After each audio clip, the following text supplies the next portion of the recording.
자리 정비 되고 있어서 저희 2부로 넘어갈 텐데요. 원래 저희 안진걸 이사님이 우리 다음 2부의 진행자이자 또 특별 이 공연 무대를 마련해 주실 분을 딱 오윤혜 님을 소개하시려고 그러는데 지금 불이 나게 가셨습니다. 그래서 제가 대신 마이크를 잡았습니다. 네, 저희 언론아싸 1회부터 7회까지 그리고 올해 8회, 오늘 8화를 맡고 있는데요. 언론아싸 보시는 분들마다 아, 언론아싸를 구하러 왔구나. 네, 이렇게 얘기하시는 분들이 많았죠. 지금 다양한 방송과 유튜브 채널로 시청자분들과 시민들을 만나고 계시는 오윤혜님 소개를 해드릴 텐데요. 원래 오윤혜님의 본업이 뭔지 아십니까? 네, 그냥 가수도 아니고, 네, 실력파 가수. 네, 네, 그리고 오윤혜님이 거미와 쌍벽을 이루는 가수였다라는 거. 네. 근데 워낙 방송에서 뛰어난 재능을 보이셔가지고 지금 방송인 이렇게 알고 있는데요. 저희 정말 뛰어난 이렇게 가창력이 뛰어난 분을 저희가 유튜브에서 방송인으로 둘 수 없다. 네, 그래서 오늘 특별히 공연을 하게 됐습니다. 오윤혜님을 이 자리에 모시겠습니다. 박수로 맞아주십시오.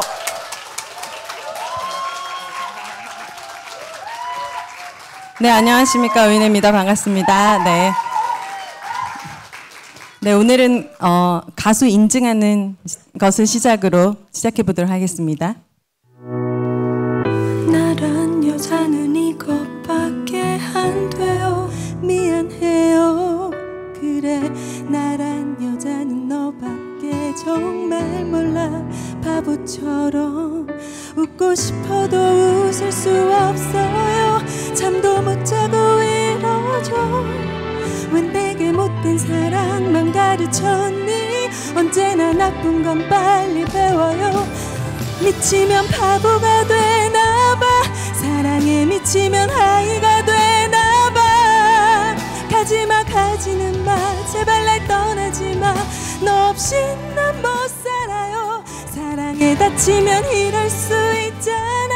사랑에 다치면 가슴 한 곳이 찢어져요. 가지는 마. 제발 날 떠나지마. 너 없이 단 하루도 난 못 살 것 같아요.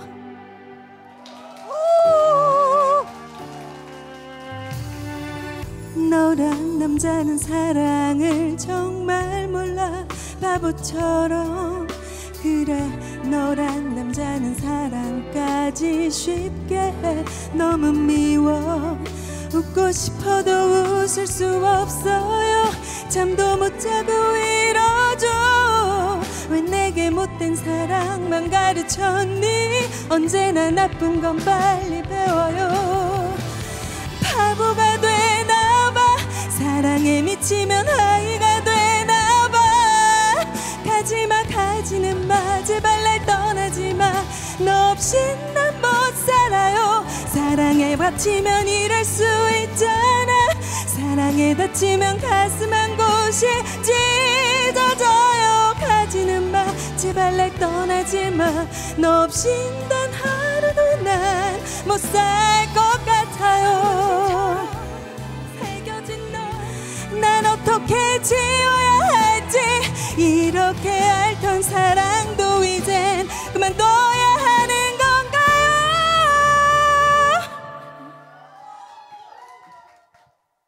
사랑에 미치면 바보가 되나봐. 사랑에 미치면 아이가 되나봐. 가지마 가지는 마. 제발 날 떠나지마. 너 없이 난 못 살아요. 사랑에 다치면 이럴 수 있잖아. 사랑에 다치면 가슴 한 곳이 찢어져요. 가지는 마. 제발 날 떠나지마. 너 없이 단 하루도 난 못 살 것 같아요. 너 없이 단 하루도 난 못 살아요.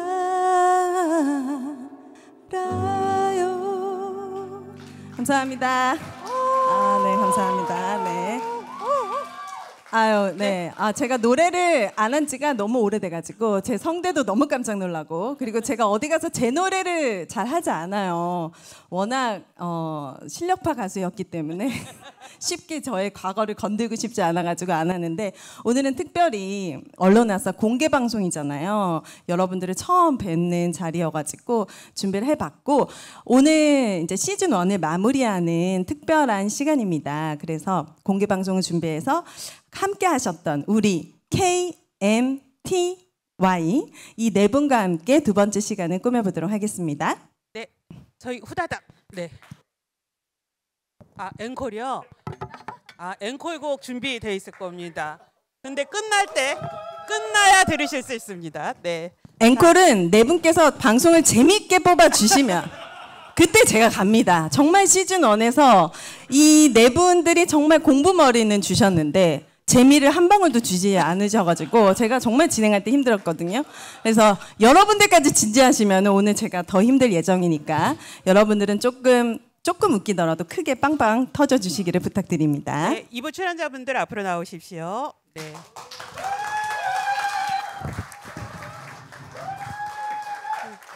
네, 오늘은 빵빵 터트려 줄 거라 믿고. 네. 네, 오늘도 유니폼을 입고 우리 공영방송 노조위원장님들이 순서는 정해지지 않았으니 방황하지 마시고 앉고 싶은 자리에 앉으세요. 네, 저희가 지정은 했습니다. 그러면은 네, 가운데 앉으시고요. 제가 가운데. 네, 이진순 대표님 가장 오른쪽. 네. 네. 그리고 핑키님이 바로 사회자님 옆에. 네. 가장 왼쪽. 네. 강선. 네. 아니 네. 이 자리에 의미가 있나요? 아니요, 없습니다. 없죠. 근데 이분들 많이 방황하셨는데. 자, 그렇다라고 한다면 시즌 1에서는 제 옆에 짝꿍분이 계셨어요. 민원연 이진숙 대표님께서 함께 하셨는데 오늘은 게스트로 함께 하시면서 마음이 굉장히 가볍다라는 말씀을 해주셨습니다. 그래서 오늘의 활약도 기대해보고 출연자분들 인사해보도록 하겠습니다. 먼저 T님께서 모자를 쓰고 결의를 다지고 나와주셨습니다. 안녕하세요. 들리십니까? 네. 저는 TBS 언론노조 TBS 지부장 송지연입니다. 네, 반갑습니다.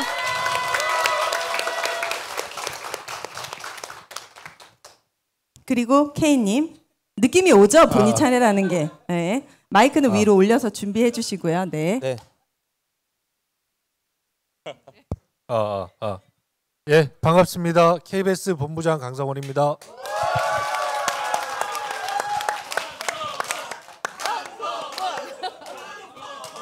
저 YTN 분들을 지부장 데리고 오셨어.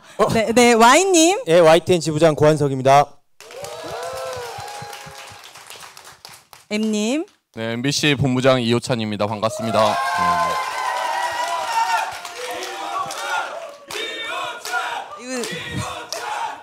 동원 좀 했습니다. 예. 네. 그런 열정으로 공영방송을 지켜주시기 바랍니다. 자, 그리고 우리 민원연 대표 이진숙님. 민원연 이진순입니다. 예.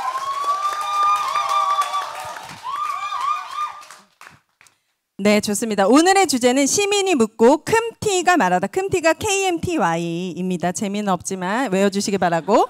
자, 방청 오시는 분들께 미리 질문을 받아봤어요. 그래서 우리 큼티 위원장님들께서 대답을 해주실 텐데 방청객 분들께서 제가 질문을 보고 깜짝 놀랐습니다. 수준이 너무 높아요. 그래서 지금 이 5분이 긴장을 하셔야 될 것이다.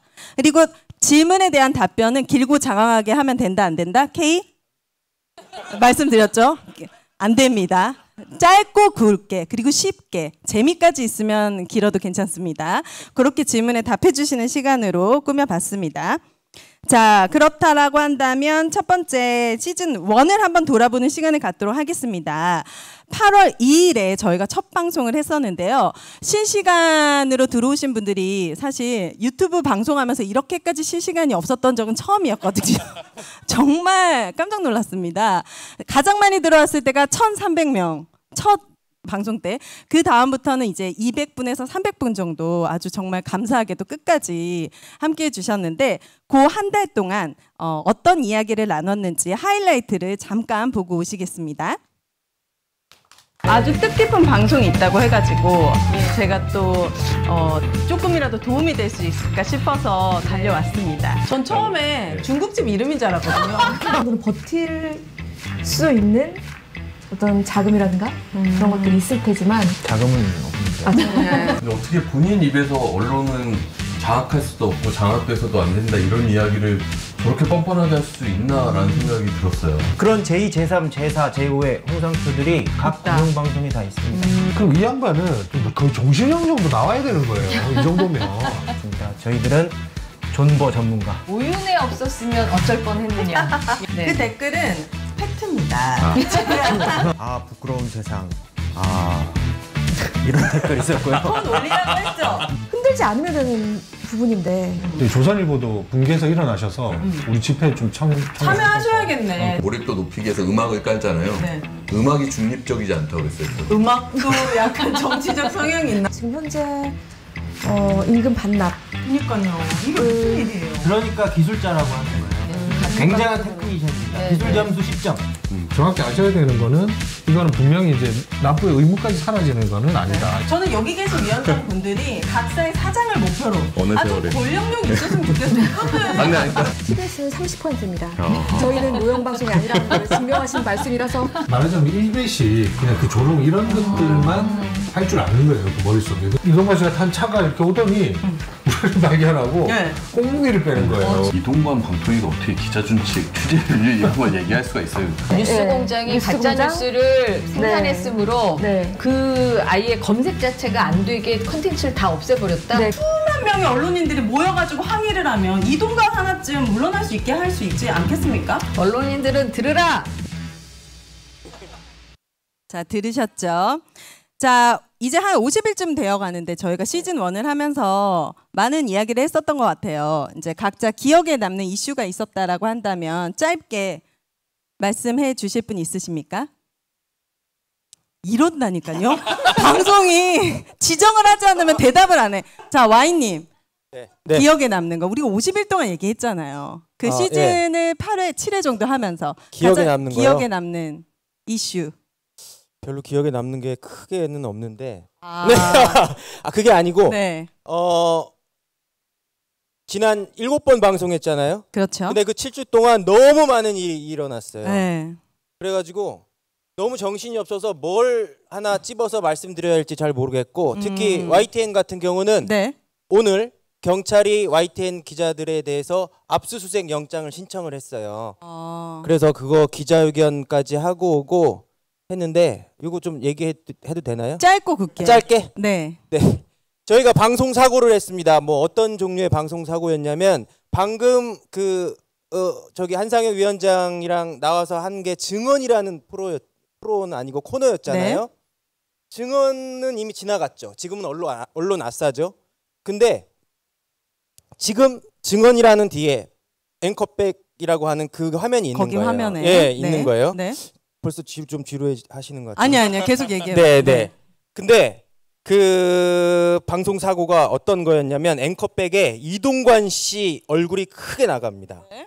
그런데 밑에 자막으로는 그 분당 서현역 흉기 난동 비극적인 사건이 있었잖아요. 네네. 그 범인이 사이코패스 같다.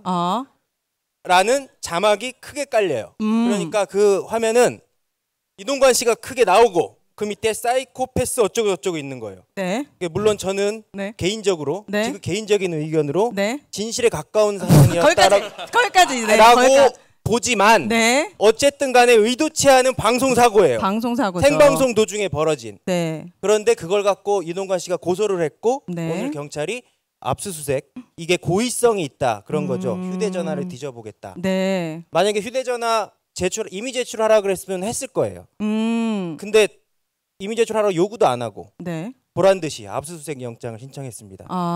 네. 네, 축하드립니다. 네. 네. 오늘 이런 일이 있었습니다. 자, 그리고 또 기억에 남는 일이 있으셨을까요? 제가 얘기 좀 할게요. 네. 처음에 이 언론 아싸를 기획을 한 게 이제 민원연에서 제안을 했는데 실제로 공영방송이 지금 내부가 어떻게 돌아가는지 시민들은 잘 모르고요.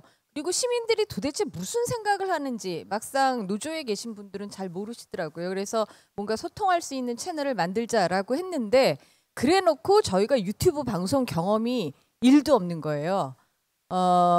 그런데 이제 우리 존경하는 오윤혜 님을 모시고 나서 그 다음부터 뭐 어마어마한 이 강력한 비판과 맨날 질책과 특훈을 받으면서 저희 방송 끝나고 나서 무지하게 깨집니다. 항상 예, 말 너무 길게 했다, 톤이 너무 낮았다. 그래서 하여간 같이 호흡을 맞춰오는 과정이었는데 오늘도 그렇지만 보시다시피 보통 이 시간쯤 저희가 만나서 방송을 하거든요. 다들 굉장히 지쳐서 오세요. 눈 다 이렇게 뻘겋게 충혈되고 하루 종일 너무 많은 일들을 겪으신 거예요. 지금까지도 그러고 계시고 근데 이게 속도가 앞으로도 계속 점점 더 많은 일들이 벌어질 것 같아서 저희는 그런 대비도 해놓긴 했습니다. 이 중에 누군가가 경찰에 잡혀가거나 예, 구속이 되면 그 자리에 대신 판넬을 놓고 하자. 혹은 그 경찰서 앞에서 라이브로 하자. 그래서 아직은 아무도 안 잡혀간 상태라 이렇게 예, 생얼로 하고 있습니다. 예. 은근히 바라시는 것 같아요. 아 그러면 조회수가 좀 더 올라갈 수도 있습니다. 제가 좀 말씀드리면요. 첫 회에 그때가 아마 이동관 이제 방통위원장 막 드론이 많이 이슈가 될 텐데 우리 오윤혜님께서 이동관을 중국집이라고 하시는 거예요. 전 처음 들었거든요. 근데 그게 저는 지금도 뇌리에 남아 있고 네. 왜냐하면 야 정말 모르시구나. 아니 오윤혜님이 아니라 네. 우리는 이동관을 알지 않습니까? 네, 네, 우리는 그쵸. 이동관이 어떤 자고 그의 만행 그리고 그 자가 왔을 때 이런 것들을 우리 머릿속에는 있는데 야 정말 모르실 수도 있겠구나 시민분들은. 예, 그 생각이 컸고 지금도 그게 뇌리에 남아 있어요. 그래서 언론화사 이제 한 7회 오늘 8회째인데 지금도 뭐 한 100분 정도 이렇게 자리 채우고 계시지만 저희 뭐 400명 나올 때도 있고 1000명 나올 때도 있고 했지만요. 저 그 작은 숫자 아니라고 생각합니다. 그리고 이게 이제 회전하면서 한 5만 회까지도 되고 하는데 예전에 돌마구 할 때도 저희 뭐 1000명, 2000명 모여서 그 힘이라는 거 저 상당히 큰 거 알거든요. 그래서 이 뭐 100이든 400이든 이 작은 숫자가 아니고요. 이 언론화사가 그만큼 좀 잘 싸워온 것 같아요. 그래서 저는 시즌 2가 더 사실 기대됩니다. 이분은 왜 혼자 자화자찬을 하시는지. 저는 시즌 8회를 하면서 처음 알았습니다. 공영방송이 왜 필요한지. 사실은 잘 몰라요. 관심이 없기 때문에. 여러분들이 시즌 2까지 함께 해주시면은 최소한 저만큼이라도 알아갈 수 있지 않을까라는 생각을 가져보면서 해주실 수도 있잖아요. 이미 이제 그러니까 언론화사로 우리가 좀 더 바라지 않겠습니다. 네. 자, 그렇다라고 한다면 본격적으로 여러분들이 남겨주신 질문 들어가 보도록 하겠습니다. 이원주님께서 남겨주신 질문인데 공영방송이 민영방송과 달라야 되는 것 이게 무엇인지 그리고 그렇게 하기 위해서 필요한 게 무엇인지라는 질문을 주셨어요. 그러니까 구체적으로 공영방송의 기준이라든지 공영방송의 의미 이거에 대해서 조금 쉽게 설명을 해달라. 짧게 말씀드릴게요. 마이크가 공영방송은요. 지금 여기 우리 학계에서 교수님들도 많이 와 계시지만 사실 지금 저희 방송법에 명확하게 이렇게 규정된 게 없습니다. 우리의 책무라든지 공영방송을 어떻게 유지하고 책무를 어떻게 부여할지에 대한 BBC나 이런 선진 공영방송의 어떤 기준이 없어요. 막연히 그냥 공영방송이라는 겁니다. 그래서 그냥 번들처럼 묶여 있는 것 같고요. 그럼에도 불구하고 그 공영방송의 의미를 굳이 두 개념으로 말씀드리면 아주 직관적으로 정치적으로 독립, 자본으로부터의 독립 아니겠습니까? 그리고 그 근간이 되는 철학적 토대가 수신료라고 생각을 하고요. 근데 그 수신료 재원이 지금 상당히 이제 흔들리고 있는 상황이지 않습니까? 아까 한상혁 전 위원장님이 짧게 말씀 주셨는데 저는 그게 답이라고 봅니다.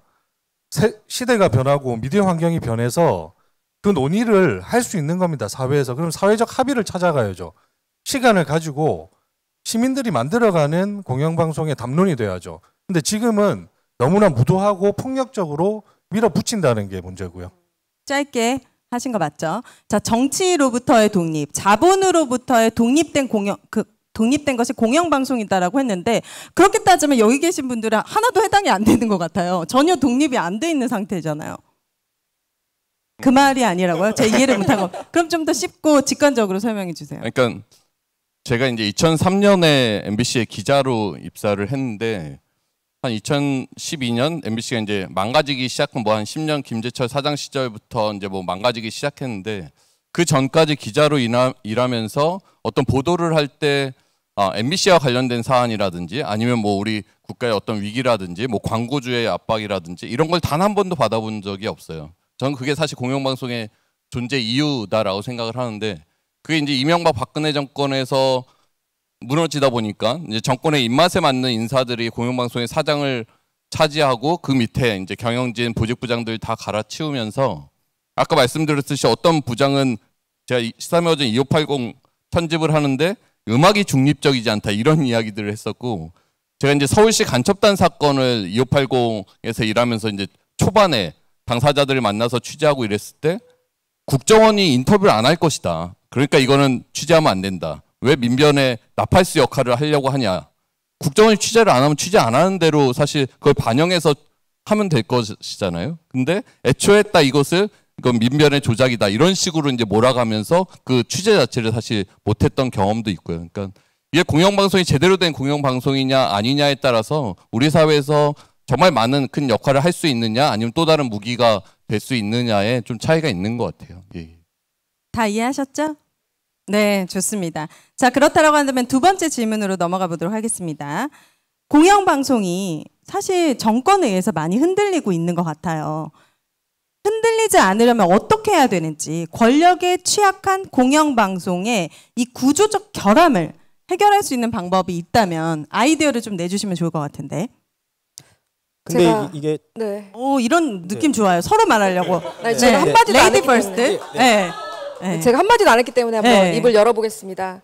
그 공영방송 아까 말씀해 주셨는데 저희가 지금 KBS, MBC, 그다음에 EBS, YTN, TBS까지 5개의 공영방송으로 좀 기준을 세우고 있는데 YTN 같은 경우에는 그 공공기관이 최대 주주고요. 그래서 준공영방송이라고 하고 TBS 같은 경우는 서울시 출연 기관이고 네, 어떤 기준이 있는 것은 아니더라고요. 그래서 한 5개 정도를 공영방송이라고 할 수 있을 것 같고 제가 공영방송에 대해서 좀 생각해 본 게 뭐였냐면 그 HBO랑 BBC랑 그 만든 드라마가 있습니다. Years and Years라고 거기에 보면 되게 브렉시트 이후에 영국의 그 디스토피아적인 세계관이 나오거든요. 근데 거기에 장면 중에 하나가 BBC가 문을 닫습니다. 폐쇄해요.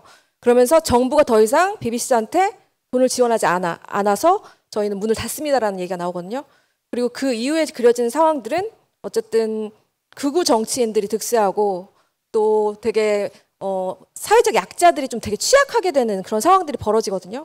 근데 공영방송이 그런 사회적 취약한 계층들을 위해서 뭔가를 해줄 수 있는 그런 방송, 그다음에 자본과 권력에 또 자유롭게 그 권력 기능을 감시하는 그런 역할을 하는 게 공영방송이고 그런 걸 지키기 위해서는 시민들의 도움이 되게 필요하다고 생각합니다. 그리고 법적 마련도 되게 필요하고요. 네, 일단 얘기를 해봤습니다. 구조적 결함을 해결할 수 있는 방법이 있습니까? 아니 근데 네.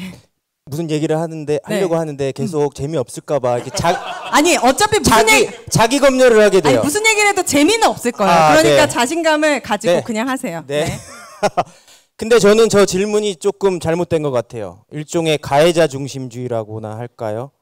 그러니까 공영방송이 정권에 의해 흔들리지 않으려면 어떻게 해야 되나 물어볼 게 아니라 정권이 안 흔들면 되는 거예요. 그거는 정치 권력이 네. 그러니까 자기 검열 자주 해주시기 바랍니다. 네. 정치 권력이 언론을 본인들의 선전 도구로만 여기니까 계속 이런 일이 벌어지는 거거든요. 근데 제가 말씀드리고 싶은 거는 어떤 공영방송의 가치를 지키기 위해서는 구성원들, 정확히는 언론 노동자들의 노력과 투쟁이 중요하다고 생각을 하고요. 특히 대법원이 방송의 공정성, 공정방송은 언론 노동자의 핵심 노동 조건이라고 판결을 내렸어요. 네. 그러니까 언론 노동자들이 핵심 노동 조건을 지키기 위해서 싸워야 한다. 그럼으로써 공영방송이 존립할 수 있다라고 생각합니다. 오, 좋았습니다. 아, 되게 멋있는 말 뒤에 그래도 줄을 달아야 될 것 같아서 멋있는 말 뒤에 얘기하려니까 좀 부담되는데요. 저는 그럼에도 불구하고 그러니까 방송 관련 법 얘기를 하지 않을 수 없을 것 같아요. 왜 정권이 바뀔 때마다 바뀔 때마다라고 표현하면 안 되죠. 정권이 바뀌면 이런 일이 벌어지는지, 시장이 바뀌면 왜 TBS를 갑자기 없애는지, 이거는 그동안 이 관련된 법안이 문제가 있었기 때문에 그렇습니다. 지금 방송과 관련된 3법의 개정안이 국회에 부의돼 있는 상태입니다. 이걸 빨리 통과시켜라 라고 저희 시민단체나 언론노조나 많은 시민들이 요구하고 있는데 아직 국회가 문기적되고 있습니다. 부디 제발 9월 안에 추석 전에 빨리 해결이 되면 좋겠는데요. 핵심은 2개입니다. 공영방송 이사를 압도적 다수를 여당이 추천하는 사람으로 이사를 뽑는 제도를 없애자라는 거고요.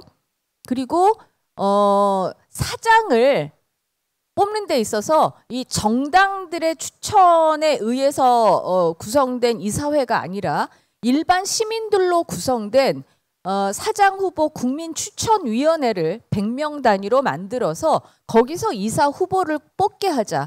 핵심은 2가지입니다. 지금은 법에도 없지만 관행적으로 KBS 이사 11명 중에 7명은 여당이, 4명은 야당이, MBC 이사 9명 중에 6명은 여당, 3명은 야당, 이렇게 돼 있거든요. 그러니까 여야 자리가 바뀌면 있는 사람 갈아치우고 임기가 남았어도 자기 사람 뽑고, 그런데 그 자기 사람이라고 하는 게 정말 방송에 식견과 전문성이 있느냐? 그거보다는 오히려 정권에 충성할 수 있는 사람들 위주로 이렇게 구성을 하니까 지금과 같은 무더기 해임 사태가 나오는 거죠.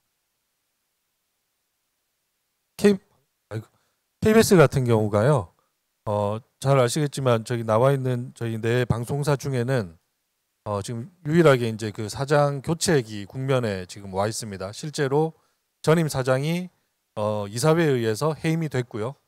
해임이 됐고 그 사장이 이제 또 법적인 무효 소송을 다투는 것과는 별개로 오늘 또 이사회가 11명의 이사 중에 이제 6대5로 바뀐 그 구조의 이사회가 차기 사장을 이제 어떻게 뽑을 건지 일정이라든지 방식에 대한 의견 조율을 이제 거의 마쳤습니다. 그래서 내일 아마 임시 이사회가 열려서 결정이 되면 사장 이제 새 사장을 뽑는 이제 이 단계로 이렇게 쭉 넘어가게 됩니다. 법 제도화에 명문화돼 있지 않아요. 11명의 이사 KBS 이사를 여권이 7명 가져가고 야권이 4명 가지고 가라는 건 법 어디에도 나와 있지 않습니다. 아주 원칙적이고 상식적인 문구가 되어 있지만 관행적으로 이렇게 반복돼 왔던 거예요. 항상 권력 잡은 쪽 7명, 잡지 못한 쪽이 4명. 그러다 보니까 지금 저희뿐만 아니라 저희 이제 6대5로 바꿨잖아요. 그러면서 사장 난리잖아요. 새 사장 뽑는 거 5일로 할래, 공모기간 5일로 할래, 7일로 할래도 5가 6을 이길 수 없는 구조입니다. MBC 오늘도 김기중 이사 또 해임 방통에서 의결하고 하지 않습니까? 왜 그러겠습니까? 결국에는 사장 바꾸기 위한 다 절차라는 거죠. YTN 앞으로 이제 이런 것들 올 수밖에 없는 상황일 거고요. EBS 마찬가지지 않습니까? 그래서 법제화라는 것이 사실 거기서 좀 힘을 가질 수 있다. 이런 것들을 좀 명시화하자는 데는 분명히 그 힘을 갖고 있습니다. 근데 그런 것들이 많이 늦었죠. 늦었지만 또 9월을 넘기면 정말로 이제 방법이 없습니다. 앞으로 MBC는 조금 더 시간을 벌어 놓은 것은 같이 보입니다만 언제 들어올지 모른다는 것이거든요. 그래서 그 법제화는 사실 그런 측면에서도 상당히 의미가 있는 거죠. 그러니까 이사 구조를 지금 이제 올라가 있는 방송법들은 이제 국회가 추천을 5명 하고 시청자위원회에서 추천을 4명, 그 다음에 이제 학회에서 추천을 6명, 그 방송 찍는 단체에서 6명 이렇게 돼 있는 거예요. 그러니까 추천할 수 있는 구조를 좀 다변화를 시켜서 이제 다양성 있는 인사들이 꼭 정치권의 입김에 따라 줄을 서는 것이 아니라 그런 다양한 분야에서 이사들을 추천을 해서 거기서 사장을 선임할 수 있게 하고 그 사장 선임할 수 있는 그 후보들을 국민 100명이 이제 각 지역 뭐 연령 이런 걸 고려해서 만든 국민 추천위원 100명이 한 3명 이하의 이제 후보를 추천을 하면 아까 말씀드렸던 그 다양한 이사들이 선출하는 방식을 택하고 있는 거거든요. 근데 이거 이제 국회에서 국민의힘은 무슨 언론노조 장악법이다 뭐 이런 식으로 이제 가짜 프레임을 만들어서 이걸 거부를 하고 있는데, 그렇다면 사실 국민의힘이 생각하는 그 사장 선임 방식은 무엇인지에 대한 대안을 좀 내놨으면 좋겠는데, 그런 건 없이 계속 이 법안 자체가 문제가 있다라고 하는 부분만 지적을 하면서 시간을 끌고 있는 거거든요.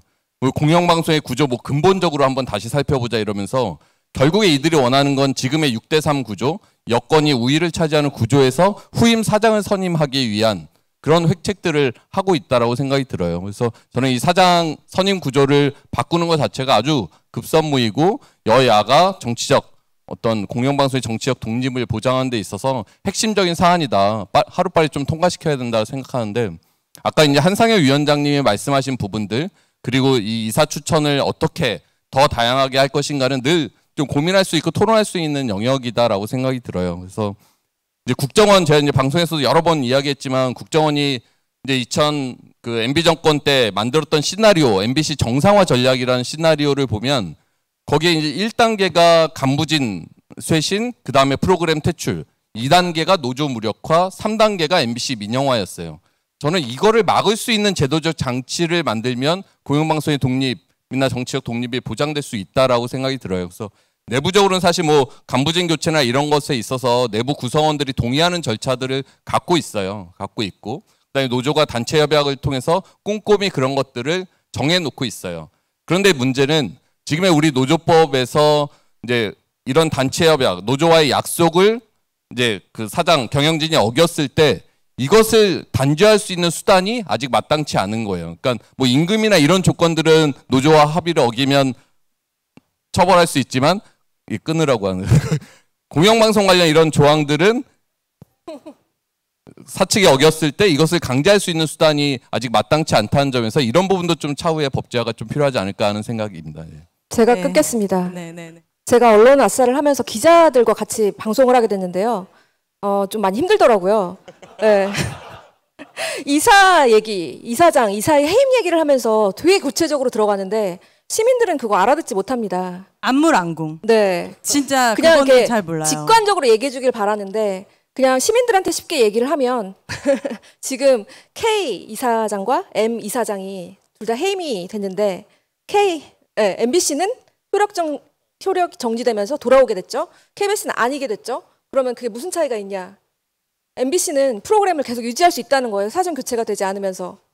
그리고 그렇지만 KBS는 사장이 교체될 확률이 되게 높겠죠. 그러니까 이사진의 구성이 굉장히 중요하다는 얘기인데 이 얘기를 너무 어렵게 하셔가지고 제가 한번 정리해봤습니다. 그러니까요. 쉽게 MBC는 제가 MBC 신장식의 뉴스하이킥을 한 몇 달 더 할 수 있는 거고, KBS 그렇죠. 홍사원의 경제쇼는 이제 제가 못하는 거고, 예, 이렇게 이해해 보도록 하겠습니다. 자, 네. 그 다음 질문 넘어가 볼 텐데, 자, 김상근님께서 이거 좀 아픈 질문들입니다. KBS와 MBC에 해당하는 질문인데요. 수신료 분리고지를 함으로 인해서 시민들은 어떤 득과 실이 있는지 말씀해 주시면 좋겠고, MBC 같은 경우에는 꼭 MBC가 아니어도 YTN, TBS도 포함일 텐데, 이 공영방송의 방만한 조직 운영에 대한 해결책이 있느냐. 시민 대다수 분들은 고임금, 저노동의 고착화, 이거 어떻게 해결할 건지, 공익을 위한 공영방송이냐 아니면 조직을 위한 공영방송인가. 이거 아픈 질문이에요. 이거 쉽게 가야 됩니다. 먼저 K님, 우리 수신료 분리 고지로 인해서 나는 2,500원 아꼈다 이렇게 또 생각하시는 분들 꽤 많거든요. 그 중요한 게 수신료를 납부하는 방식에 대한 그 시행령이 바뀐 겁니다. 다시 말씀드리면 수신료라는 것을 납부하지 말라는 그 시행령이 아니거든요. 자, 그 말은 우리가 똑같이 뭐 전기세라든지 이런 각종 공과금을 내지 않았을 때 그 연체료라는 게 붙어서 계속해서 그 의무는 계속 부과시키지 않습니까? 그게 일종의 계속 더 쌓이면은 거칠게 말씀드리면 일종의 이게 범법화시키는 걸 수도 있는 건데, 지금의 그 수신료 납부 그 분리 고지가 약간 그런 행태로 가는 게 매우 안타깝다는 거예요. 이게 마치 국민들께는 이거 안 내도 되는 돈처럼 돼버리는 거.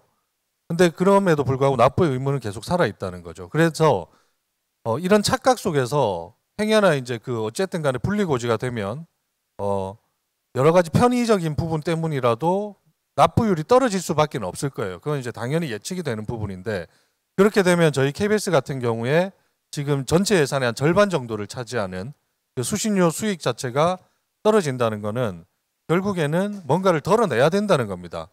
공적에서 서비스하라고 하는 그 공적인 책무까지도 저희가 이제 축소시킬 수밖에 없는 그런 환경이 닥칠 수밖에 없는 것이고요.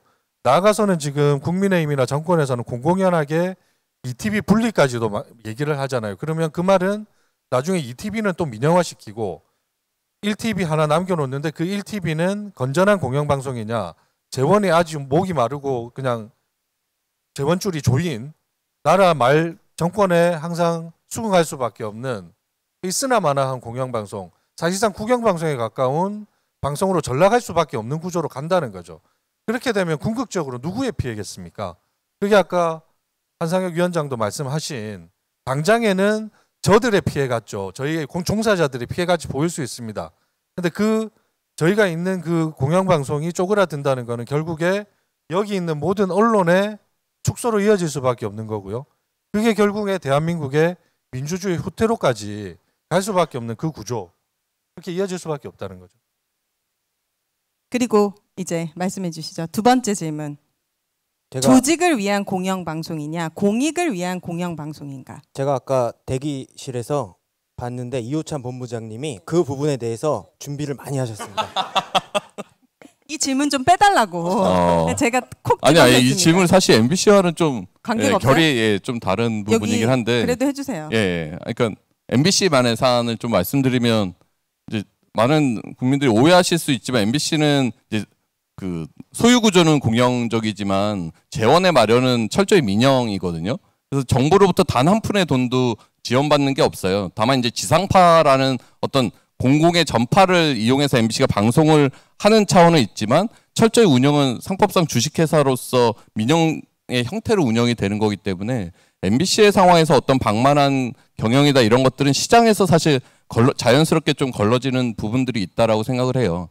다만 이제 공영방송사들이 지금의 어떤 일반 회사들처럼 사실 뭐 정년이 보장되는 회사들이 그렇게 많지 않은 게 우리 사회에서의 현실이잖아요. 근데 나름 공영방송사들은 아직까지도 정년이란 제도가 운영되고 있고 실질적으로 이제 그게 사실은 공영방송의 어떤 독립성과 내부에 제대로 된 기사와 프로그램을 만들 수 있는 하나의 동력일 수 있다고 생각하는데 그런 것들이 상대적으로 다른 회사들에 비해서 좋은 조건인 것은 사실 부정할 수 없다고 생각하고 그거는 사실 내부에서 그 고임금 고연령대 노동자들이 얼마나 충실하게 프로그램을 만들 수 있는가의 내부 정화의 부분이다라고 생각하지 그걸 갖고 이제 외부에서 정권의 입장에서 그걸 공격할 대상은 좀 아니지 않나라고 생각하고 저희 내부적으로는 끊임없이 고민을 하면서 월급 받는 것만큼 충실히 우리가 공영방송의 종사자로서 역할을 할 수 있는가 끊임없이 고민하면서 좀 다그쳐 가는 과정이 있다라고 생각합니다. 이거는 저기 당사자가 아닌 민원연 입장에서 조금 말씀드리고 싶은데요.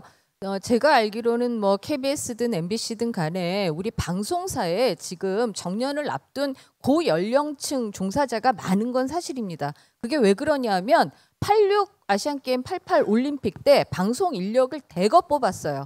그때 뭐 거의 몇 배로 올랐거든요. 그때 입사하신 분들이 지금 이렇게 거의 정년을 앞두고 있는 나이기 때문에 그 고용의 뭐 이 연령별 분포라든가 아마 임금 이런 걸로 보면은 고연봉을 받으시는 게 맞으실 겁니다. 그런데 이게 언론을 탄압하기 위해서 너네는 방만한 경영을 하니까 우리가 어떻게 손볼 거야. 이런 식의 프레임은 그건 그냥 핑계고 구실인 것 같아요. 그러면 그 이전에 자기들 입맛에 맞는 사장들이 와가지고 뭐 박근혜 정부 입맛에 맞춰서 하수인처럼 방송할 때 그때는 왜 대규모 구조조정 안 했습니까? 그래서 이거는 지금 그 이제 이 오히려 공영방송이 세금을 갉아먹는다 이런 얘기를 퍼뜨리기 위해서 만들어낸 프레임이 아닐까 생각이 듭니다. 좀 덧붙이면요. 아까 그 뉴스타파 그 기자 선배께서 그 말씀하셨잖아요. 이게 최근에 뉴스타파 보도 이후에 오히려 후원 금액이 후원 회원분들이 더 늘었다. 그러니까 그게 말하는 바가 저희한테도 주는 그 시사점이 저는 분명히 있다고 봅니다. 저희가 어떤 대우를 받고 얼마를 받고의 문제가 아니라 어떤 서비스를 제공하는가의 문제 아니겠습니까? 예를 들어서 오윤혜 씨가 나오고 하는 그런 시사 프로그램을 여러분들은 보시고 싶으십니까? 윤석열이 다시 나와서 주례 연설을 하는 그 프로그램을 보고 싶으십니까? 근데 그런 것들을 하는 방송국의 종사자라면 저희가 그런 비판 충분히 받을 수 있다고 봅니다. 근데 여전히 내부에서는 그런 건전한 생각을 가지고 여러분들께, 시청자들께 건전한 방송을 하기 위해서 한 의지가 있는 종사자들이 분명히 있다고요. 그런 투쟁을 계속하고 있고요. 그래서 그거는 너네의 처우가 어떠냐로 접근하기보다는 너네가 그 정도의 처우를 받으면서도 과연 시민들에게 어떤 서비스로 되돌려 주냐의 문제로 좀 환원해서 읽어주시고 거기에 대해서 좀 채찍을 주시고 하는 게 더 좀 바람직한 방향이 아닐까 생각합니다. TBS 상황도 좀 말씀드려도 될까요? 네, 저희도 방만한 경영 얘기를 지금 새로 오신 박노항 이사장께서 꺼내고 계신데 저희 한 재단으로 전환되기 전에 저희 정직원이 181명이었습니다. 근데 지금의 정원은 350명이에요. 아마 이것을 보고 방만한 경영이라고 얘기했을 텐데요. 저희가 사실 되게 비정규직이 되게 많은 방송사였고 임기제 공무원이 운영하는 방송사였습니다. 그런데 재단전을 하면서 이 비정규직들을 다 정규직화했습니다. 이게 굉장한 되게 사건이죠. 그 이후에 저희가 낸 실적을 아마 비교해 보시면 또 알 수 있을 텐데요. 그리고 저희가 지금 출연금이 굉장히 부족한 상태에서도 6개월 이상 버티고 있는 상황도 정규직 직원들이 있기 때문이라고 생각해서 저는 방만한 경영이라는 걸로 저희 한 50에서 100명 정도를 솎아내겠다고 지금 얘기를 하고 있는데 그거에 대해서 그러면 비정규직 노동자들 더 생산하는 일이고 그거에 대해서 되게 동의할 수 없다. 그런 말씀을 드리고 싶습니다. 네. 여기 대본 보니까 1981년도부터 이제 수신료 인상 현황을 보면은 한국, 영국, 독일, 프랑스를 보니까 정말 신기하더라고요. 한국은 1981년도 이후로 2019년까지 인상 횟수가 빵이에요. 근데 영국은 27번 올렸고 독일은 8번, 그리고 프랑스는 23번. 그러니까 수신료가 재정의 90%를 차지하다 보니까 이렇게 인상을 많이 했는데 어쨌든 수신료의 인상이 없음에도 불구하고 사실 재미는 좀 떨어질 수 있습니다. K. 하지만 그래도 이 수신료로 잘 만들어 가고 있다. 저는 개인적으로 세월호 사건 때 사실 MBC에서 전원구조라는 엄청난 오보를 냈잖아요. MBC라는 공영방송에서 그런 말도 안 되는 오보를 냈다는 거에 충격을 받았고 저희가 1년 반, 2년을 겪으면서 얼마나 많은 참사가 있었습니까? 그때 누구의 편이냐가 아니라 그냥 진실을 알고 싶은데 국민은 이 사실을 알고 싶을 뿐인데 후쿠시마 오염수가 안전한지 안전하지 않는지 그게 알고 싶을 뿐인데 그거 자체를 국민이 나서서 검증해야 되고 괴담인지 가짜뉴스를 선별해야 되는 그런 나라에 우리가 살 수는 없기 때문에 사실인지 사실이 아닌지에 대해서 진실 보도를 위해서 이 공영방송이 정말 필요하다는 생각을 했습니다. 자, 그렇다면 네 번째 질문으로 넘어가 볼 텐데요. 이성우님께서 언론 비평 프로그램이나 좋은 시사 프로그램 그리고 라디오 프로그램들이 좋은 것들이 많은데 이게 오랫동안 생존할 수 있는 방법이 없느냐. 정권이 바뀌거나 아니면 뭐 국장님이 바뀌거나 이렇게 PD님이 바뀌면은 이렇게 또 프로그램이 또 많이 없어지잖아요. 이런 방법들이 있습니까? 네, 저것도 질문 속에 답이 있는데 동호 반복 같긴 하지만 좋은 프로그램이 오래 생존할 방법은 프로그램을 좋게 만들면 되는 겁니다. 그런데 좋은 프로그램이 뭐냐라고 하면 결국에는 어떤 공익성을 추구하는 거, 사회적 약자를 보호하고 민주주의적 가치를 수호하고 그런 프로그램들이잖아요. 그런데 결국에는 그런 프로그램들은 권력을 비판할 수밖에 없고 또 그렇다 보니까 정치 권력이 그 프로그램들을 없애려고 하겠죠. 그냥 제 개인적인 생각으로는 그 존버, 버틴다. 어떻게든 제3의 길을 찾든 때로는 타협을 하든 협상을 하든 어떻게든 버티고 살아남아서 그 프로그램의 명맥을 유지하고 공익성을 유지하는 게 요령이 아닐까. 저는 개인적으로는 그렇게 생각을 합니다. 쉬워 보이진 않아요. TBS에도 대표적으로 쫓겨나신 분도 계시고 하니까 어쨌든 이런 방법들이 없어서 좀 아쉽다라는 의견이 있었고 저 요 질문들이 이제 궁금했습니다. 이상윤님께서 직접 당사자인 방송국 직원들은 왜 적극적으로 대응을 안 하는지 궁금합니다. MB 때는 막 파업하고 거리로 나섰던 언론인들이 그런 기억들이 있는데 뭔가 간절해 보이지 않는다. 왜 윤석열에게 굴복하는지 조한나님이 왜 제대로 싸우지 않는지 답답합니다. 이런 의견들 남겨주셨습니다. 이것도 제가 네, 해보세요. 먼저 네. 말해도 되나요? 근데 저 적극 대응이라는 거에 대해서 제가 생각을 해봤어요. 아마 그런 거 생각하시는 것 같아요. 파업이나 어디 점거 혹은 단식 뭐 이런 거 생각하시는 것 같아요. 그런데 만약에 적극 대응이 그런 걸 의미하는 거라면 저는 아직 때가 아니라고 말씀드릴 수가 있습니다. 결국에는 우리들은 방송국 직원들은 노동자들이고 우리는 노조라는 테두리 안에서 헌법이 보장하는 노동 3권을 가지고 싸우는 거거든요. 근데 그 대상은 결국에는 사용자예요. 경영진이란 말이죠. 근데 현재 KBS, MBC, YTN 경영진은 적어도 친윤석열 정권 그렇지는 않습니다. 그러니까 이 경영진을 상대로 파업을 하거나 그러는 거는 되게 소모적이고 무의미해요. 만약에 진짜로 나쁜 사장들이 들어오고 권력에 아부하는 사장들이 들어와서 프로그램들을 없애고 공공성을 훼손하면 그때는 정말 그 방송 노동자들이 저항을 할 거고요. 그 김은혜 칼의 노래라는 소설을 아시나요? 모릅니다. 아 예. 알아요? 그 이순신 네. 장군 그에 대해서 쓴 죄송합니다. 소설입니다. 네. 되게 유명한 소설인데. 알아요? 네. 모른다고 해주면 안 돼요? 모르죠? 네. 칼의 노래에 이런 문장이 나옵니다. 이순신 장군이 칼의 노래? 칼의 노래. 아, 전 카레 먹는 카레란 줄 알고 갑자기 카레 노래가 왜 나오래? 발음을 이렇게 피해가시는 노래. 죄송합니다. 알죠? 칼의 노래. 네. 알겠습니다. 네.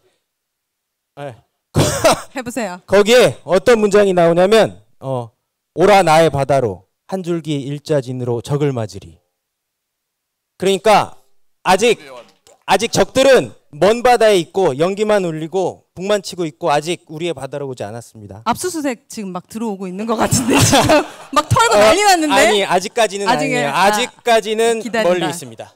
더 모일 때까지. 그렇죠. 네. 우리의 바다로 오면 그때 투쟁이 시작될 겁니다. 알겠습니다. 아직 이 공영방송 사안에 대해서 시민분들이 뭐 적극적인 대응을 말씀하시지만 국민적인 관심 자체가 뭐 이전보다 많이 떨어져 있는 것도 사실이고 어떻게 이제 저항하고 있는지가 제대로 알려지지 않는 부분도 있다고 생각해요. 저희는 사실 나름 내부에서는 지금의 방송장악 시도에 대해서 열심히 싸우고 있는 상황이고요. 아시겠지만 이제 지난 시기에 공영방송의 종사자들이 수많은 파업들을 했고 저만 해도 입사해서 이때까지 파업한 날짜로 치면 거의 한 1년 가까이 파업을 했을 거예요. 그렇게 치면 사실 급여로 치면 상당 부분 수천만 원 뭐 거의 이제 파업은 무노동 무임금이잖아요. 그러니까 공영방송의 종사자들이 나름 수천만 원 어떤 사람들은 뭐 억대 돈들을 어떤 우리 사회 언론 자유를 위해서 나름 희생하면서 기부했다라고 생각을 해요. 우리가 한 달에 단돈 10,000원만 어디 기부하려고 해도 사실 고민되는 게 일반 노동자들의 마음인데 내부 구성원들이 나름 열심히 싸웠다라고 생각하고 그런 파업의 과정이 다시 반복되는 거에 대한 내부의 어떤 트라우마 같은 것들이 있는 것도 현실입니다. 그래서 저는 외부에서 바라봐 주실 때 공영방송 내부의 종사자들도 여기 계신 분들과 사실 크게 다르지 않고 다 그냥 뭐 기자, PD, 프로그램 열심히 만들고 싶어서 이제 입사한 사람들이지 뭐 노동조합 활동하려고 사실 들어간 사람들은 아니거든요. 그런데 이제 공영방송 종사자라는 역할 때문에 내부에서 그런 어떤 사회적 책임감을 부여받고 나름 열심히 하려고 노력하고 있다. 그래서 좀 더 애정어린 시선으로 함께 좀 살펴봐 주셨으면 좋겠다라는 말씀을 드립니다. 예. 노조 이제 이야기가 나와서 다음 질문으로 넘어가 보면은 아무래도 이제 현재 각사 서로 다른 정치적 견해를 가진 노조들이 분명히 있을 거예요. 그래서 제2 노조의 정체가 궁금합니다. 인원이 어느 정도 되는지, 후원자의 규모라든지 이런 것들. 이거 민감한 사항입니까? 여기 다 언론 노조가 제1 노조이실 텐데요. 저희가 제2 노조거든요. 그럼 저희 정체를 얘기해야 되나요? 많은 이해를 못하겠는데. 네. 네. 알겠습니다. 아니, 저희가 제2 노조라고요. 제2? 네, TBS에서는 저희 언론 노조가. 언론 규모가 노조가 큰 게 제2 노조? 제1 노조고요. 규모가 큰 것이 규모 1. 순서대로 제2 두 번째 노조가 지금 저희가 제2 노조 해봐서 아는데요. 제2 네. 이 제2 노조가 사실 그 안에 폄훼를 담고 있는 거예요. 그래서 저희는 보통 새 노조라고 말을 불렸죠.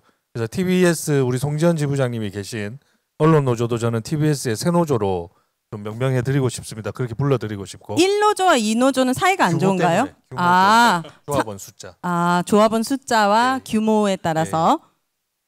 근데 저 시민분이 질문하실 때 저 제2 노조의 의미는 아마도 그 권력 친화적인 어용 노조를 이야기하시는 것 같은데. 그런 비율이 어느 정도 되는지.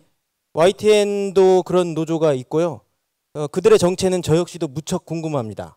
아, 규모는 어느 정도 돼요? 규모는 저희 한 5분의 1 정도도 안 되죠. 소수 노조긴 한데 일단 사장 물러나라 그렇게 하고.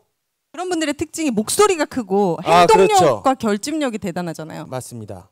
거의 그리고 그거 숫자에 유튜브와 비해서 언론에 많이 나옵니다. 아, 그래요? 네, 쪽수는 얼마 안 되는데 언론에 보도되는 거 보면 거의 반반쯤 되는 것처럼 그렇게 나오는데 보수 언론들이 좋아하고 많이 인용하니까요. 저희 같은 경우는 사실 그쪽 노조에서 가장 잘했다라고 생각한 게 네이밍인데, 그러니까 저희는 언론 노조 MBC 본부가 정식 명칭인데 거기서 이제 MBC 노동조합이다라는 명칭을 써갖고 저도 사실 안에서 뭐 네이버 검색해보고 노조 관련 기사들이 어떻게 나오고 있나라고 해서 사실 MBC 노조라고 검색하면 MBC 노동조합과 이제 언론 노조 MBC 본부가 같이 뜨는 거예요. 근데 내부적으로 뭐 잘 아시겠지만 서울만 친다라고 하면 서울 본사에 저희 이제 언론노조 MBC 본부 조합원이 한 1,100명 좀 언저리에서 이제 왔다 갔다 하고요.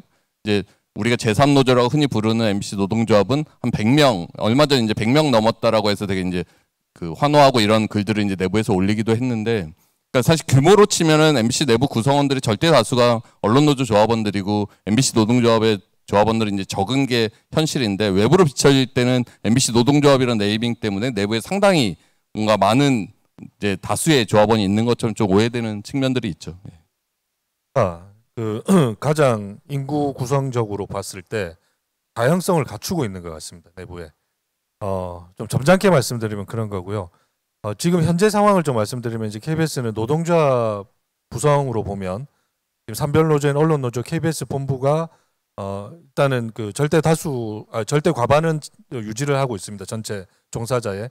그리고 이쪽 저쪽도 노동조합 가입하지 않은 분들도 꽤 많으세요. 그리고 그냥 기업별 노조로 남아 있는 분들도 꽤 계시고, 최근에는 소위 말하는 이제 MZ 노조라고 해서 방송사에 몸담고 있는 종사자지만 이런 그 언론의 공영성이라든지 정치적 이슈에 대해서는 어떠한 멘트도 코멘트도 하지 않겠다. 오로지 그 종사자의 노동자로서의 권익만 추구하는 그런 것들을 좀 기치로 내건 노동조합도 좀 출범을 했습니다. 또 하나 말씀드리고 싶은 게, 지금도 KBS 여의도 18번지를 가보시면요, 전체를 지금 조화가 둘러싸고 있어요. 이게 사장이 바뀌고 사장 물러나라고 했던 막 그런 첨예한 정쟁의 장으로 변질된 것들이 좀 정리되는 국면에도 불구하고 아직까지도 그 조화가 걷어내지지 않고 있습니다. 그리고 여전히 극보수 유튜버들이 와서 사장이 해임되는 날, 이사회가 어떤 결정을 내리는 날 그들만의 잔치를 벌이고 있습니다. 그런 상황인 거예요. 근데 그들을 이 구판에 누가 끌어들였냐?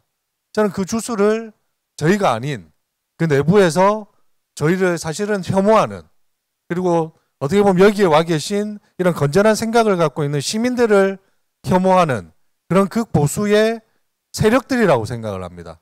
그 세력들이 분명히 있는 거예요. 오늘 대한민국 언론인 총연합회라는 곳에서요, 이 프레임화 시키는 거예요. 그들은 극우의 행동들을 보여주면서 오히려 건전한 사람들을 그들과 아주 대척점에 있는 것들로 프레임화 시킨다고요. 그러면서 5년 전에 2017년도에 저희가 벌였던 공영방송 독립을 위한 그 투쟁에 참여했던 자들에게 무차별적인 지금 고소 고발을 남발을 하고 있습니다. 그런 것들이 이제 막 시작된 거예요. 아까 말씀하신 것처럼 이제 다시 싸움이 시작된 것 같습니다. 이런 분노들이 아마 쌓이고 내적으로도 쌓여서 저희가 싸움을 잘 이끌어 가야겠지만, 밖에 계신 시민분들께서도 이런 것들 냉정하게 한번 판단해 주십시오. 그 KBS를 둘러치고 그렇게 정쟁의 장으로 만들고 선량한 시민의 목소리를 왜곡시키는 자들이 누군지를 좀 명확하게 구분해서 봐주십시오. 저는 시민의 입장에서 좀 말씀드리겠습니다. 언론 노조라는 게 지금 사실 윤석열 정부가 민노총과 좀 연결시키면서 좀 공격의 대상으로 삼고 있는데 사실 대부분의 우리나라의 미디어 종사자들 대부분은 언론 노조 소속이고요.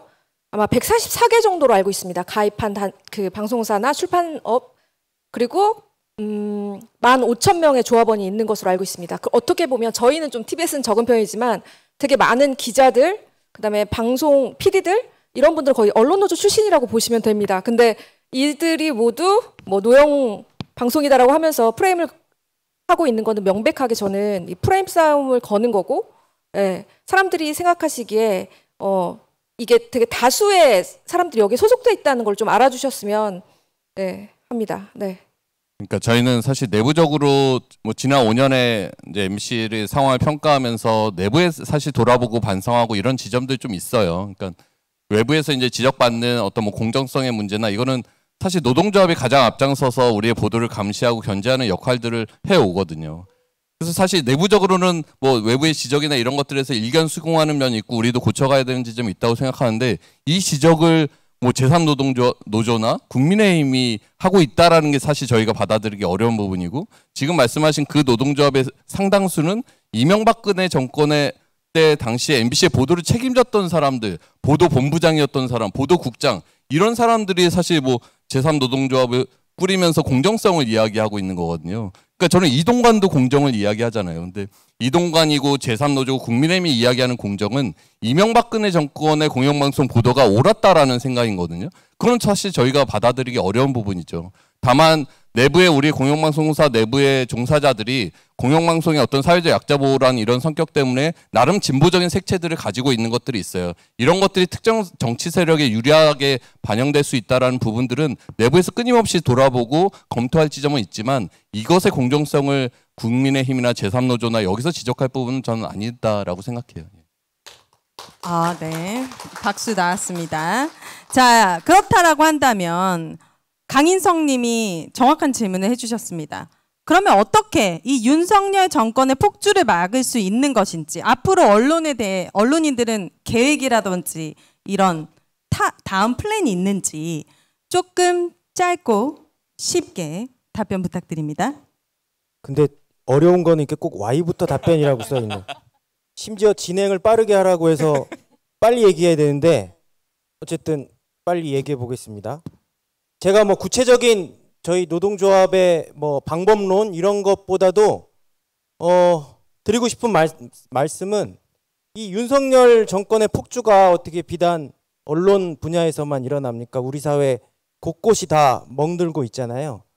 그런데 제가 작년에 군부 쿠데타가 일어난 미얀마를 현지 취재를 하고 왔어요. 네. 네, 다큐멘터리도 만들고 상도 많이 받았는데. 기자가 맞긴 하시군요. 아, 네. 네. 그럼 뭔 줄 아셨던 거예요, 지금까지? 맞다고 생각합니다. 네. 다녀왔는데 그 취재를 하면서 미얀마 사람들한테 맨 마지막에 민주주의가 뭐냐고 물어봤어요. 그러면 그때 그들이 했던 말들의 대부분은 민주주의란 우리의 생명과 안전을 지켜주는 거라고 대답을 했어요. 그런데 지금 윤석열 정권이 국민들의 생명과 안전을 지켜줍니까? 전혀 아니잖아요. 뭐 이태원 참사부터 최상병 사건까지 전혀 그렇지 않고요. 결국에는 언론이 이 윤석열 정권의 폭주를 막을 수 있는 것이 아니고 시민들의 힘으로 막을 수 있다고 생각하고요. 특히 현재 미얀마에서 군부랑 싸우고 있는 가장 주축은 젊은이들입니다. 20대 초반이에요. 근데 이 젊은이들이 왜 총을 들고 밀림으로 가게 됐느냐 보면 아웅산 수지 여사 집권기 5년 동안 자유를 맛봤던 세대들이에요. 그들은 군부 독재를 참을 수가 없는 거예요. 자신들의 미래가 불투명하고 암울하다고 생각을 하는 거죠. 결국에는 윤석열 정권의 폭주를 막을 것은 시민들의 힘이고 또 무엇보다 우리 젊은 세대들, 특히 젊은 기자들의 몫이라고 생각을 합니다. 저는 조금 더 좀 기술적인 부분으로 접근해서 말씀드릴게요. KBS 상황만 보면요. 결국에는 저는 이게 사법적인 브레이크가 걸려야 된다고 생각합니다.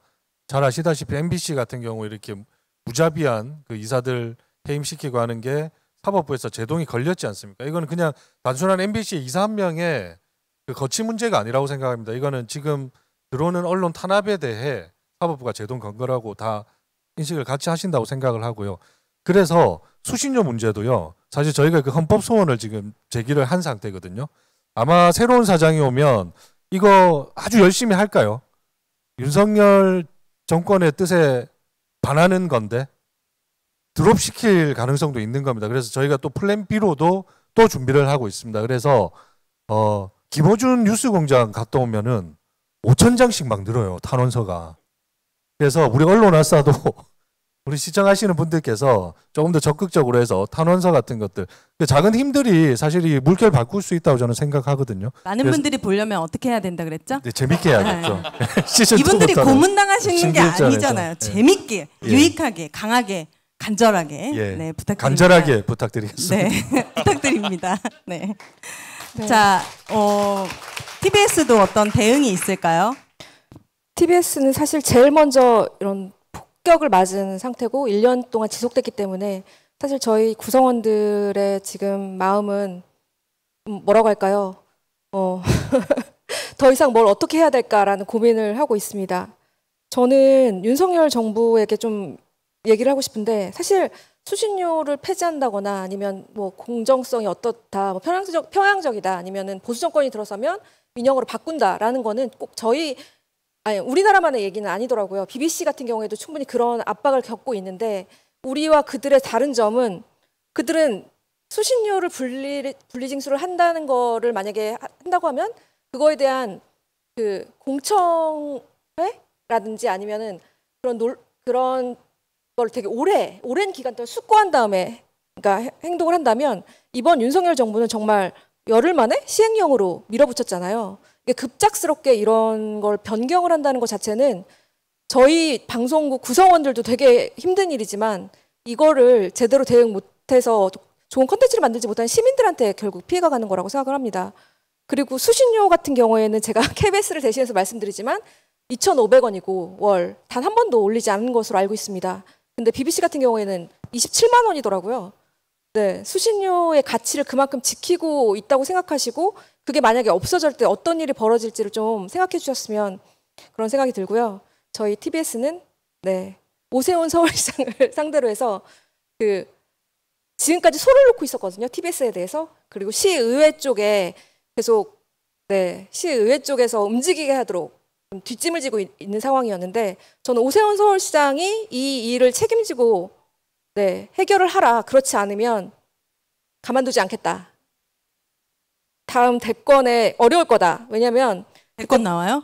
만약에 나오시면요. 네. 무상급식 주홍 글씨가 새겨져 있으신데 공영방송을 없앤 최초의 정치인으로 제가 확실히 낙인을 찍어서 어렵게 만들 테니까요. 꼭 공영방송 제대로 되돌려 주시기 바랍니다. 네. 좋습니다. 자, 그렇다면 8번째 질문입니다. 시민들이 어떤 역할을 할 수 있는지에 대한 질문도 해주셨어요. 유튜브 댓글이 무슨 힘이 있을까요? 개인으로서 굉장히 참담하고 답답합니다. TBS를 지키기 위해서도 주민조례안, 멤버십 여러 가지 역할을 다 했는데 에너지를 쓸 힘이 없습니다. 이런 말씀들을 많이 해주셨어요. 근데 여러분들께 이제 여러분들이 하실 수 있는 미션 3가지 저희가 언론아싸 시작할 때마다 안내해 드리는데요. 서명이 하나 더 늘었네요, 그새. 이러다가 한 10개 채우는 거 아닌가 싶은데. 자, 첫 번째 KBS 김희철 사장 해임 효력정지 가처분 탄원서에 서명해 주시는 거. 그리고 두 번째가 수신료 분리징수 효력정지 헌법재판소 탄원 서명. 그리고 TBS 조례 18세 이상 서울시민이 참여가 가능한 서명. 요거 3가지 적극적으로 해주시면은 그래도 이분들에게 큰 힘이 되고 또 언론아싸 조금 지루하고 재미가 없지만 주변 분들에게 공유도 많이 해주시고 소문도 많이 내주시면은 또 도움이 될 수 있지 않을까 싶습니다. 자, 마지막 질문으로 가겠습니다. 공영방송 언론인으로서 가장 뿌듯했던 순간이 있다면 언론인으로서 가장 뿌듯했던 순간 한마디씩 해주시고 마무리하는 시간 갖도록 하겠습니다. 지금 이 순간. 지금 이 순간이라고 말하지 말라고요. 네. 이 질문까지 있는지는 사실 몰랐는데, 저는 뭐 아까 이제 시민분들이 하실 수 있는 방안에서 좀 하고 드렸던 말씀은 사실 뭐 윤석열 정권의 폭주를 어떻게 막을 것인가, 시민들이 어떻게 싸우면 이길 것인가, 저희가 사실 답을 알면 이렇게까지 힘들지 않겠죠. 사실 이 답을 우리 사회에서 지금 이 순간 알고 있는 사람들이 몇이나 되겠습니까? 하지만 저는 포기하지 않는 마음이 제일 중요하다라고 생각하고, 내부 구성원들도 내부에서 열심히 노력할 테니 외부에서도 공영방송에 대한 애정을 버리지 마시고 관심 가져주시는 게 되게 중요할 것 같아요. 그래서 저는 드리고 싶은 말씀은 여기 계신 한 분 한 분이 하루에 공영방송을 지금보다 프로그램 하나라도 좀 많이 봐주셨으면 좋겠어요. 아니 그러니까 뿌듯했던 순간을 얘기하라니까. 저는 그걸 봐주시면 그게 가장 뿌듯할 것 같아요. 오늘 돌아가시면서 공영방송이 사실 관심을 갖는 것 자체가 가장 첫 번째라고 생각하거든요. 네. 공영방송이 왜 필요한지 오늘 한번 하나 살펴보시면서 프로그램 하나 관심 갖고 지켜봐 주시면 그게 저희들한테 사실 가장 큰 힘이 될 거다라고 생각합니다. 예. 사실 이 질문은 어떤 의미에서 보면 공영방송 언론인으로서 가장 창피했던 순간은, 부끄러웠던 순간은 오히려 그런 질문이 더 와닿을 수도 있을 것 같아요. 그러니까 우리가 그 촛불 항쟁 기간 동안 얼마나 치욕적인 그런 비판을 많이 받았습니까? KBS 너네 뭐 하는 거야? 뭐 MBC 너네 뭐 하는 거야? 그래서 시민들이 다 몰아내서 시민들 항쟁 그 현장에서 제대로 리포트도 못하고 어디 저 건물 꼭대기 옥상 올라가서 몰래 하고 이러지 않았습니까? 적어도 그런 치욕의 언론인이 되지는 말자. 이런 그 마지막 자존심은 저는 지금 이 조합원들이라면 누구나 갖고 계실 거라고 생각이 들고요. 저희 시민 입장에선 그런 것 같습니다. 저는 가장 위험하고 잘못된 생각이 공영방송 없어도 난 별로 불편하지 않아 라는 얘기거든요. 뭐 어차피 다 유튜브로 보는데, 근데 유튜브 방송에서 그 가장 조회수가 높은 뉴스 채널이 1등이 MBC, 3등이 YTN, 5등이 KBS입니다. 물론 그 사이에 SBS도 있고 뭐 JTBC도 있고 그렇습니다만 오마이TV는 지금 7인가 8인가 하고요. 그러니까 우리가 얼마나 기본적인 뉴스 컨텐츠를 이 공영방송에 의존하고 있는지 잘 모르는 거죠. 마치 나는 도서관 우리 관리하는 거 보니까 도서관 사서도 좀 불친절하고 마음에 안 들어. 얘 더 잘할 수 있는데 왜 이거밖에 못하지? 난 도서관 없어도 살 수 있어. 밀리의 서재 보면 되지? 라고 얘기하는 것과 같습니다. 그러니까 우리는 KBS, MBC, YTN, TBS가 불쌍해서 도와주자는 게 아니고요. 이게 다 우리 거예요. 시민들 거예요. 그러니까 내 거를 내가 잘 지켜서 공익에 이바지할 수 있도록 이 사람들을 계속 다그치고 끌고 나가는 게 중요한 것이지, 주인된 의식으로 끝까지 관심 가져주시고 칭찬할 건 칭찬하되 또 부족한 거 있으면 열심히 비판하고 그런 체념하지 않는, 지치지 않는 자세가 굉장히 중요할 것 같습니다. 혹시 관객분들 중에 저희 이제 멤버분들께 궁금한 게 있으신 분들 질문도 한 2분 정도 받아보면 좋을 것 같은데 있으십니까? 아, 나는 이게 궁금하다. 이 말 하고 싶었다. 가장 먼저 손 들어주신 저기 뒤에 계신 안경 쓰신 단발머리에 약간 도시적인 느낌이 물씬 풍기시는 하얀 셔츠의 여자분. 네. 안녕하세요. 네. 오늘 굉장히 재밌게 맞는 말씀 잘 들었고요. 저는 조금 약간은 좀 네거티브한 말씀일 수도 있겠는데, 사실 10년 전에 이미 이제 우리가 그런 일을 겪었고, 그리고 그 이후에는 이제 나아졌잖아요. 물론 이제 정권이 또 그런 정권이었고, 그런데 지금 사실은 언론이 무너지고 있다라는 거는 모든 국민들이 어느 정도는 공감을 할 거라고 생각하는데, 이 국민들의 온도가 지금 언론인들이 느끼시는 온도와 좀 다르잖아요. 왜 그렇다고 생각하세요? 저는 이제 이게 언론인들의 책임도 저는 굉장히 크다고 생각하거든요. 사실 뉴스를 저도 굉장히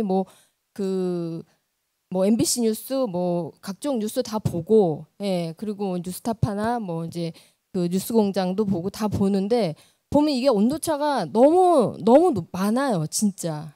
그래서 왜 국민들이, 언론인들이 느끼는 것만큼의 지금의 이 심각성을 느끼지 못하는지, 그런 부분들에 대해서 언론인들이 어떻게 생각하시는지 좀 궁금했어요. 어떤 분이 용감하게 대답해 주시겠습니까? 네, KBS. 좀 현명한 질문에 현명하지 못한 대답이 될 수도 있음을 좀 해량해 주시고요. 그 연장이긴 합니다. 추적 60분이라는 프로그램이 KBS에 얼마 전에 다시 이제 재론칭이 됐고 1호 아이템이 기억나시는지 모르겠지만 후쿠시마 오염수를 다뤘습니다. 새로운 내용이라는 게 크게 있는 프로그램은 아니었어요. 거기에 대한 경각심이었는데 추적 60분이라는 건 KBS에 상당히 상징성 있는 시사 고발 프로그램이었고 그게 다시 재론칭을 하면서 선택했던 1호 아이템이 과연 지금 KBS에서 진행되는 새로운 경영진이 들어왔을 때 그렇게 손쉽게 나갈 수 있었겠습니까? 저는 아니라고 봅니다. 아마 엄청난 진통이 있었거나 한 해 못 한 해부터 해서 아니면 그 내용 자체도 매우 축소되거나 하는 그런 과정들을 겪었을 거라고 저는 생각을 하고요. 과거에 제가 2009년도 5월에 결혼을 했는데 노무현 대통령 서거의 현장에 제가 있었습니다. 그 당시에 저희는 제대로 된 중계차를 그 현장에 넣지 못했어요. 아시다시피 로고를 떼고 다니면서 돌 팔매 맞으면서 그 보도하고 했던 기억이 납니다. 아마 그런 시간들이 다시 올 것 같아요. 지금 그런 문을 엄청나게 두드리고 있지 않습니까? 압수수색이라는 영장 이름으로, 검찰 고발이라는 이름으로, 경영진의 교체라는 이름으로 앞으로 들어오면 저희가 또 만들어놨던 그 방파제 같은 내부의 편성 규약, 최소한의 공정방송을 위한 장치들 모두 무효화될 수도 있습니다. 근데 그런 것들을 조금 더 저희는 싸우는 다짐들을 좀 하고 있는 시간으로 좀 이해를 해 주십시오. 매우 현명한 질문에 현명하지 못한 대답을 드려서 죄송합니다. 제가 좀 보태겠습니다. 제 생각은 저희 개인적인 생각인데요. 일단 많은 분들이 생각하기에 유튜브나 OTT 같은 다양한 플랫폼이 생기면서 대안들이 많아졌기 때문에 더 이상 기성 언론, 올드미디어들의 기대는 게 적어졌기 때문인 것도 있고, 또 하나는 우리 사회가 굉장히 진영 논리화가 됐기 때문에 그 중간에서 어정쩡하게 뭔가 공정방송을 한 것처럼 하면 인기가 없어진다고 생각을 해요. 그래서 공영방송의 경우에는 양쪽에서 다 공격을 받는 경우가 되게 많습니다. 이게 전 세계적으로 그렇다고 하더라고요. 그런 부분에서 사람들의 관심이 좀 멀어지는 게 아닐까, 그냥 저 개인적으로는 그렇게 생각을 하는데요. 그래도 이 사회를 지탱하고 민주주의를 지키려면은 공영방송을 지켜야 되지 않나, 그런 생각을 개인적으로 합니다. 네. 저는 우리의 준비 부족도 있다라고 생각이 들어요. 그러니까 지난 2012년 파업 때, 17년 파업 때 수많은 국민들이 공영방송 파업을 지지해주고 뭔가 달라지겠지라고 하는 기대감을 가지셨듯이 저희 스스로도 내부적으로는 그런 기대를 갖고 뭔가 새로운 사장과 함께 새로운 방송을 만들어야지라고 생각했는데, 막상 현장에서 이제 우리가 마음껏 뭔가를 해볼 수 있다라고 생각했을 때 우리를 돌아보면 좀 준비가 부족했구나.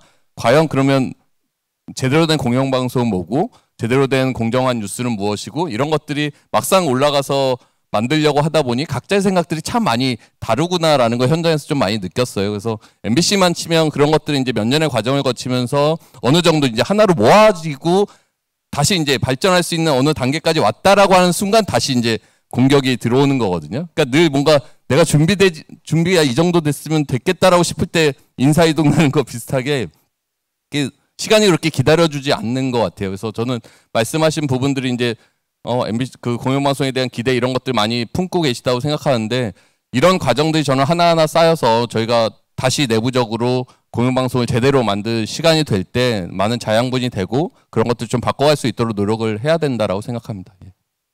한 분 정도만 더. 남자분. 네, 가장 먼저 빨랐습니다. 네, 여기 뒤에 계신 남자분께서 질문해 주시겠습니다. 네, 질문 주셔서 감사하고요. 이명박 정부 때 그 언론 장악에 한번 당하고 그렇게 그 세상이 그 대통령 중심으로 돌아간 것처럼 언론이 한번 망가진 적이 있었는데, 이번 윤석열 정부 때 언론이 또 한번 망가질 생각을 하니까 저도 너무 통탄을 따릅니다. 그 민주적인 그 언론으로서 대통령 창량만 하고 좌지우지하는 그런 거 중립적인 그 좌지우지하는 것보다는 그 중립적이고 그 독립적이면서 보는 그대로 언론에 살아야 진짜 언론인이라고 저는 생각하거든요. 외람된 얘기지만 그 대통령 탄핵이 그 얼마 남지 않았고 이재명 대표님도 단식을 하는 상황에서 만약에 진짜 대통령 탄핵을 하게 된다면 그 대통령 중심적인 그 권력적인 그 언론에서 벗어나서 새로운 독립적인 그 언론이 되어야 한다고 생각하는데요. 외람된 거지만 그 애국가 관련된 질문인데 그 박일현 편곡의 서울시립교향악단 애국가 다들 아셨을 텐데 그 지금 언론사 중에서 그 바뀌지 않 제가 각 언론사에게 요청했는데 그 일부만 빼고 다 받아들여지지 않더라고요. 그게 그 시청자 목소리를 전혀 들어주지 않는 그런 언론사도 있다 보니까 아무래도 윗선 그 대통령이나 그 권력 앞에 그 막혀버린 경우가 종종 있더라고요. 네네. 그래서 그 대통령 권력 중심이랑 그 윗선의 압력에서 벗어나서 좀 더 그 시청자 의견을 한번 들어줬으면 싶고요. 알겠습니다. 시청자 의견을 조금 반영해 주셨으면 좋겠다라는 말씀이신 거죠? 네네. 네. 그리고 그 제가 바라던 게 있는데 그 대통령 탄핵과 동시에 제가 요청을 했던 그 박인영 편곡의 그 새 애국가 있잖아요. 그걸 방송 시작할 때나 그걸 받아줬으면 하는 게 좋겠는데 그것이야말로 시청자 의견을 받아들이는 진짜 독립 언론이 될까 싶습니다. 알겠습니다. 감사합니다. 자, 그렇게 오늘 이제 시청자 의견을 조금 더 많이 반영해 주셨으면 한다라는 의견을 남겨주셨고 시즌 1이 끝났습니다. 오늘 이제 마지막이고 추석 연휴가 끝나고 나면은 시즌 2가 재개가 되는데요. 시민분들께서 이제 언론 와서 오늘 공개 방송에 사실 각 언론인 분들도 많이 참여를 하신 것 같고 정말 언론에 관심 많으신 시민분들께서도 귀한 시간 내주셔서 진심으로 감사드립니다. 저희가 끝인사 한번 외치면서 오늘 네 분이 즐겁게 해야 제가 노래를 앵콜을 하는데 지금 지하 100층까지 내려가가지고 힘이 나지가 않아요. 마지막으로 뭐 웃겨보실 수 있는 거 있습니까? 하나라도 좀 웃지만 마시고요 본인이. 네. 어쨌든 네. 아 그래도 오늘 와이님이 네 오늘 카레 춤이었는데 카레 춤? 카레 춤? 아 카레 노래 카레 노래 명언도 준비해 오시고 네. 웃기라고요? 아니 지금 웃게요? 네. 시즌 2까지 여러분들 많은 관심 부탁드리고 시민분들께서 공영방송이라도 같이 똘똘 뭉쳐가지고 보도라든지 이렇게 좀 시민분들의 진실을 위해서 앞장서 주셨으면 좋겠다라는 바람이 전해진 것 같습니다. 자, 시민이 주인이 되는 언론 아싸 함께 외칠게요. 시민이 언론의 인싸가 되는 그날까지 언론 아싸! 감사합니다. 감사합니다. 감사합니다.